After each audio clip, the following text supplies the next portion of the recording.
Living here in the UK have been subjected to the practice of female genital mutilation. The custom of FGM, as it's known, is widely practiced within some ethnic minority communities in Britain and was made illegal more than 30 years ago. Since then, not a single prosecution has been brought, and now there are even reports that some young girls are brought to Britain to be mutilated. Sue Lloyd-Roberts has been investigating for Newsnight. On learning of her report, the head of the Crown Prosecution Service said that he's determined to find a way to prosecute those guilty of cutting young girls and women. Some of the images in this report are explicit, and you may find them upsetting.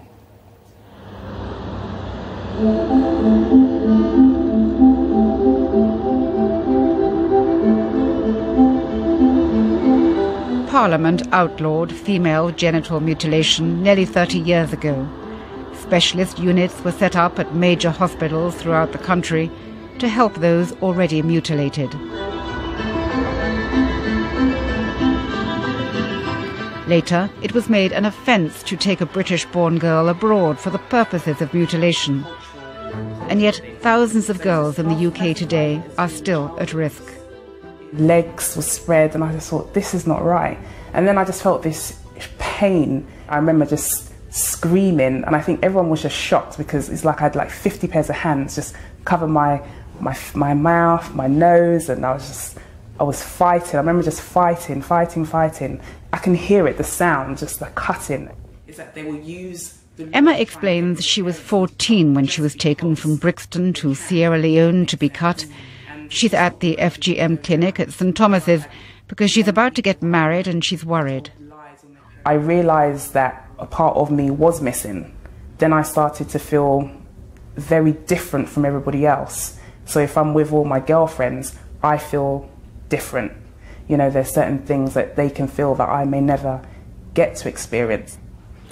There are 4 different types of female genital mutilation. Comfort Momo, the country's expert on FGM, says most of the women she sees have what's known as type 3.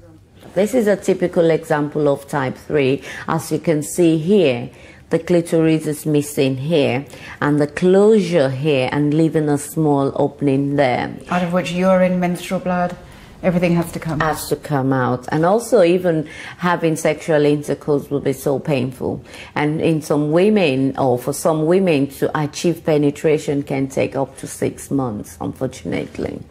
She travels the UK explaining how to repair women who've been cut, to ease sexual intercourse and childbirth, and finds that the facilities available for the task vary. In England, we have about 17 clinics that support women and girls. I do travel a lot, providing support to other midwives, doctors and professionals. But I feel that in Scotland, they're not ready for the number of immigrants that they received, and they need lots of support.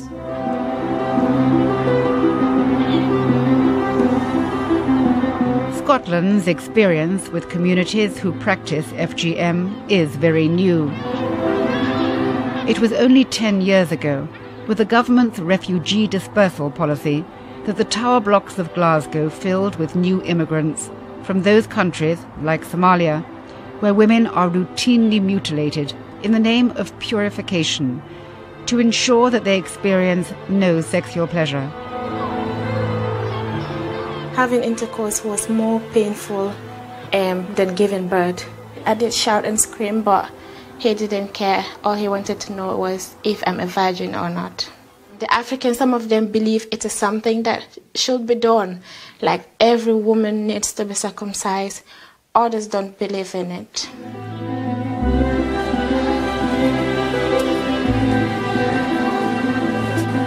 Faced with a new population of thousands of mutilated women and as many children at risk, the Scottish government rushed through laws some years after they were passed in England, making FGM illegal here and for parents to take their children abroad to do it. Nicola Loughran, a lawyer specialising in asylum, meets with immigrants regularly. She says she knows the law forbidding FGM is being broken.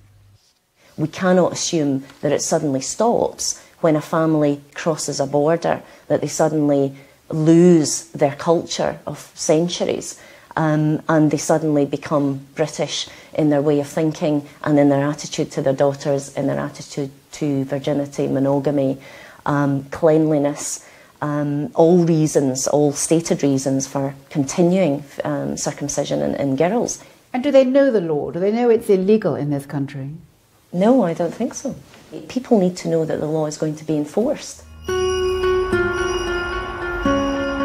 There hasn't been a single prosecution against FGM in Scotland or in the UK as a whole. Ayana told me of 2 recent incidents of girls being cut in Glasgow. One was 3 and the other one was just about 2 weeks. By whom? Mostly by the elderly women, like the parents' moms. And what method do they use? Scissors, blade, or a sharp knife. Who is making the community feel this way? Is it the women or the men? It's the choice of the man, because if a man is wanting to marry a woman, he needs a woman that has been circumcised. So they force the women to circumcise their daughters in order for them to marry their daughters.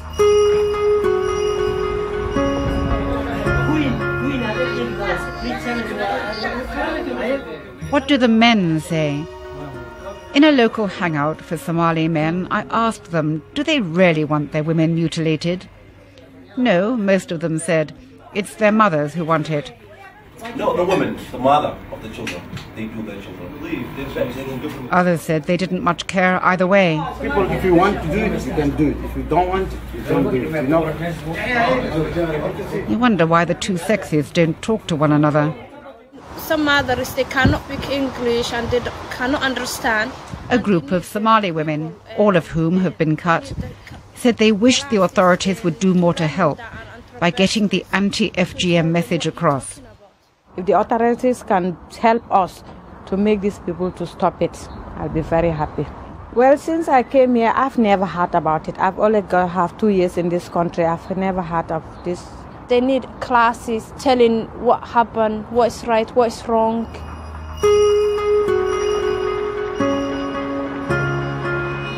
The women also want help when they return to their country of origin for holidays, where many mutilations take place. The authorities, they say, could threaten to check girls on their return.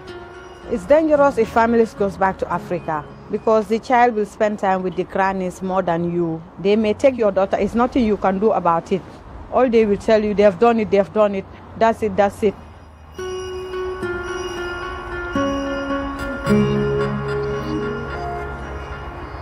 Many newly arrived mothers who've been mutilated don't attend antenatal clinics. Doctors are confronted with a woman who needs to be unstitched urgently, only when she arrives at the hospital in labour. If a baby girl is born to a mother who comes from a community who routinely practice FGM, then it might be assumed that that child could be at risk. It might be impracticable to put every such child on a risk register, but do the checks exist to protect her while she's growing up? When I asked to speak to the midwives and doctors concerned in Glasgow, I was told I couldn't, but was assured that policies and protocols are in place. When I wanted to interview social workers to ask whether they keep an eye on girls who could be at risk, I was told there were no social workers available with sufficient experience of FGM. When I asked to talk to head teachers, I was told I couldn't, and there are no guidelines issued to schools on FGM. Why does no one want to talk? I wish that people did talk about it more so that the subject is raised. I'm amazed that you're meeting a wall of silence from the very professionals that I would think would really want to grapple with it in the best interests of the child.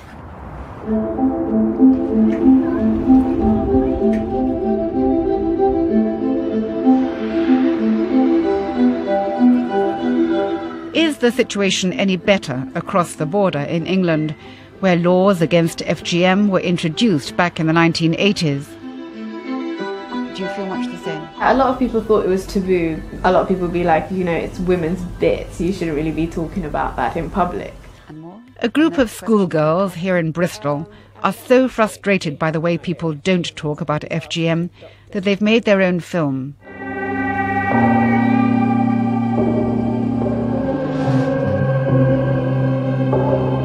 The Silent Scream depicts a family where the parents are at odds over whether to mutilate their youngest daughter, whom the older sister is trying to protect. We live in the 21st century, Mom. Things have changed. Can't you see that? Break away from our tradition.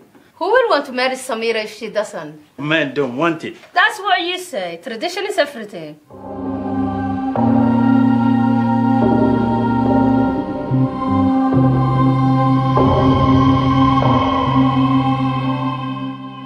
Those statistics kind of show how little the government is doing to stop FGM.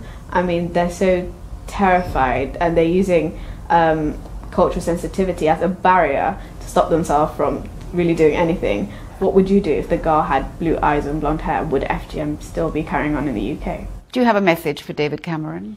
To grow a pair and do something about FGM, and if you can't handle the issue, then there's no point of you doing your job. They say the majority of women in their community are mutilated and that the girls get cut at FGM parties in Bristol. They have the parties like all in one go, like all the girls will come together with their parents and they'll have a party because it's cheaper and they can all just get it over and done with all at the same time. And who's doing the cutting? Either the mothers or they get someone, like a mum or someone who's experienced in cutting, like an elder in the community to come and do it.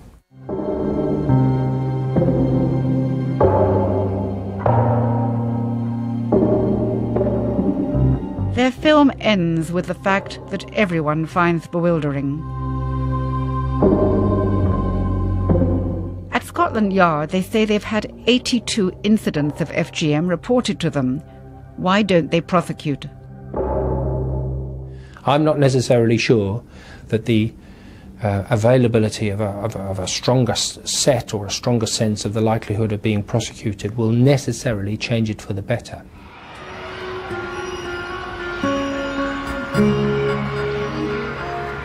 The police claim that the lack of prosecutions is due in part to the difficulty in investigation. In France, where there have been some 100 convictions for FGM, all school-aged children are inspected. Why don't we do that here? Inspection, in our terms, almost at times could be considered to be a form of abuse in itself. And you know, that we have to be very careful, as I say, with the law in this country, that we should not encourage behaviour towards a child against their will, albeit possibly in their best interest, but actually if that behaviour itself then amounts to something which is child abuse. And that has been the received wisdom in this country for nearly 30 years. Meanwhile, the latest figures released on FGM in the UK suggest that the number of mutilations taking place is increasing. And tomorrow, Sue,